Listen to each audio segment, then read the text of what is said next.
കാണുന്നത് ഒരു കല്യാണ പന്തലാണെന്ന് വിശ്വസിക്കും. നിങ്ങൾ വിശ്വസിക്കണം. കഴിഞ്ഞ ദിവസം കേരളം കണ്ട ഏറ്റവും വലിയൊരു കല്യാണം നടന്നു. അത്രയും രാജകീയ കല്യാണം. ആരതാ പറഞ്ഞിട്ടെ? ഞാൻ താമരശ്ശേരി നോളജ് സിറ്റിന്റെ അകത്തൊരു 1.5 കല്യാണം കൂടാണ്. രാജകീയ കല്യാണം, അമ്മാതിരി കല്യാണം. താമരശ്ശേരിക്ക് അടുത്തുള്ള നോളജ് സിറ്റിന്റെ അകത്ത പരിപാടികൾ നടക്കുന്നത്. കേരളത്തിൽ രാഷ്ട്രീയത്തിലും അതുപോലെ കച്ചവടത്തിലൊക്കെ പ്രമുഖമായ വ്യക്തികളും എല്ലാ ആൾക്കാരും ഉണ്ട്. വമ്പൻ പരിപാടി, ശരിക്കും ഞെട്ടിത്തരിച്ചു. കല്യാണം ആരതാ വെച്ചാൽ കേരളത്തിലും കർണാടകയിലും പുറമെ നമ്മളെ ഇന്തോനേഷ്യ, മലേഷ്യ, പിന്നെ സൗദിയിൽ, ഒമാനിലൊക്കെ മൈനിങ്, കൺസ്ട്രക്ഷൻ, ടൂറിസം, അതിലൊക്കെ ഒരുപാട് ബിസിനസ് ഇല്ല.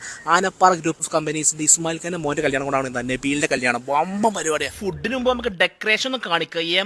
ഡെക്കറേഷൻ അറിയോ? ഇത് അങ്ങനെ കണ്ടാവില്ല, കൊട്ടാരത്തിൽ കേറുന്ന പോലെ. വെഡിങ് ഹാൾ കയറുന്ന അമ്മാതിരി സെറ്റപ്പിലാണ് ചെയ്തിരിക്കുന്നത്. എന്റെ മേതൊക്കെ പാടെ എന്താ സംഭവം, കണ്ണ് തള്ളിപ്പോട്ടോ. കല്യാണ പന്തലേക്ക് കയറുകയാണ് ഞാൻ. കയറി ചെന്നപ്പോ ഒരു ചേച്ചി അവിടെ അങ്ങനെ വയലിൻ വായിക്കുന്നുണ്ട്. വേറെ ചേച്ചി നമ്മൾ അങ്ങനെ വലിക്കം ചെയ്യുന്നതോ അടിപൊളിയോ. എന്ത് സെറ്റപ്പ്! ഇത് നിങ്ങളെ കണ്ടല്ലോ, ഈ സ്റ്റേജും ഡെക്കറേഷൻ കണ്ടോ? ഇതിന്റെ പ്രീവിയസ് കണ്ടോളൂ, ബിഫോർ കണ്ടോക്കി. ഇതാ ഇങ്ങനെ ഉണ്ടായിരുന്ന ഹാളാണ്. ഇതാ ഈ ഒരു കോലം ഉണ്ടായിരുന്ന ഹാളാണ് ഇങ്ങനെ മാറ്റിയെടുത്ത് കേട്ടോ.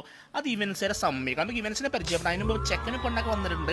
അപ്പോൾ നമ്മൾ ഫുഡ് കഴിക്കുമ്പോൾ ചെക്കനെയും പെണ്ണൊക്കെ ഒന്ന് പരിചയപ്പെടാൻ ചെയ്തിട്ട് ചെക്കനെയും പെണ്ണൊക്കെ ഒന്ന് പരിചയപ്പെട്ട് എല്ലാ വിശ്വസവും കാര്യങ്ങളും കൊടുത്തിട്ടുണ്ട്. നമ്മളെ മൈജിന്റെ സ്വന്തം ഷാജിക്ക് അവിടെ ഉണ്ട്. പിന്നെ നമ്മളെ ഇസ്മായിലിക്ക് അപ്പുറത്തൊക്കെ ഉണ്ട്. ഫുഡിന്റെ ഹാളിൽ ചെന്നപ്പോൾ ഭയങ്കര ജനം. അപ്പോൾ ആ ക്യാപ്പിൽ നമുക്ക് ഇവൻസിനെ പരിചയപ്പെടാം. പാനപ്പാറ ഇസ്മായിൽ ഖാന്റെ മോന്റെ കല്യാണം ചെയ്തിട്ടില്ല നമ്മളെ പ്ലാനേഷ് ഇവന്റ്സിന്റെ ബെന്നെ കേട്ടോ. ബെന്നെ എനിക്ക് ഒരുപാട് വർഷമായിട്ട് അറിയാം. 10-13 വർഷമായിട്ടും ഈവൻ മേഖലയിലെ ആളാട്ടോ. പ്രീമിയം വെഡിങ് ഒക്കെ ചെയ്യണമെങ്കിൽ ബെന്നെ ഏൽപ്പിച്ചാൽ മതി. പ്ലാനേഷ്